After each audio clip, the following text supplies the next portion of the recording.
शक्ति फार्म के बैकुंठपुर में अज्ञात कारणों के चलते 32 वर्षीय महिला की संदिग्ध परिस्थितियों में मौत हो गई।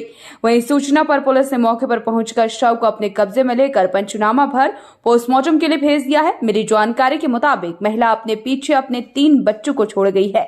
वहीं महिला के मायके वालों का आरोप है कि उसके साथ दुर्व्यवहार व जघन्य अपराध किए जाते थे, साथ ही मानसिक और शारीरिक तनाव भी दिए जाते थे, जिस पर संदेह जताते हुए महिला के भाई ने पुलिस को तहरीर देकर पोस्टमार्टम करने की अपील की, जिस पर पुलिस ने मामले का संज्ञान लेते हुए मृतक का पंचनामा भर शव को पोस्टमार्टम के लिए खटीमा भेज दिया। साथ ही पुलिस ने मामले की जांच पड़ताल शुरू कर दी। वहीं एसआई जीएस गोला ने बताया कि मौत के सही कारणों का पता नहीं चल पाया। मौत के कारणों का पता पोस्टमार्टम रिपोर्ट आने के बाद ही लग पाएगा।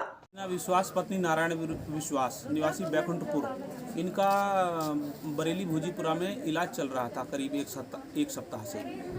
तो अब ये उसके शव को यहाँ पर लाए हैं। इनके मायके वालों का ये संदेह है कि इसकी मृत्यु जो है कुछ संदिग्ध परिस्थितियों में हुई है और हम पोस्टमार्टम कराना चाहते हैं। इसलिए इस मृतका के शव का आज पंचायतनामा मेरे द्वारा भरा गया है और सबको पोस्टमार्टम हेतु खटीमा भेजा जा रहा है।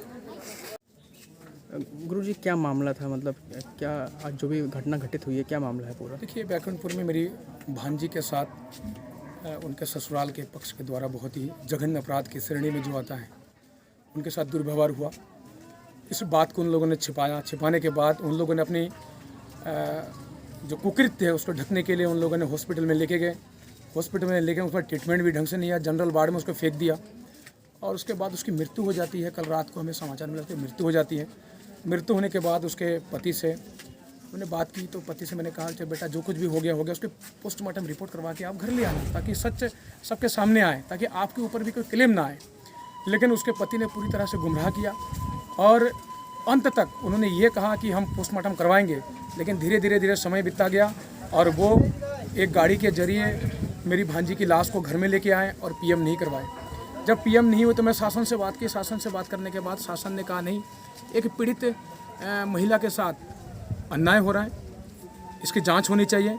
तुरंत कोतवाल सितारगंज साहब ने मेरी संज्ञान लिया। उन्होंने मेरी बात को सुनी, मेरे प्रार्थना को स्वीकार करते हुए पूरे समस्त प्रशासन को यहाँ पर भेजा और पोस्टमार्टम के लिए भी भेजा जा रहा है। पोस्टमार्टम रिपोर्ट के बाद जो भी इसमें सत्यता आएगी, अगर अपराध के श्रेणी में आता है तो उनको कड़ी से कड़ी सजा दिलवाएंगे और मैं शासन से उम्मीद करूँगा कि हमारी प्रार्थना को स्वीकार करते हुए दोषियों को कड़ी से कड़ी सजा वो अवश्य देंगे।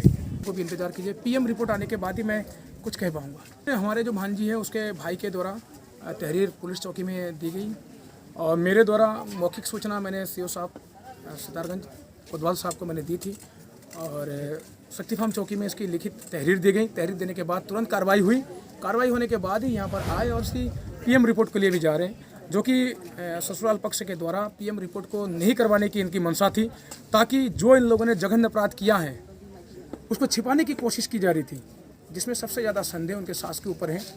और जो भी पीएम रिपोर्ट आएगी, पीएम रिपोर्ट आने के बाद ही आपको सत्यता आएगी। तहरीर में क्या कहा गया है? तहरीर में हमने कहा है साहब, इनके साथ जो भी चोट के निशान आप लोगों ने देखा कि सिर में चोटें हैं।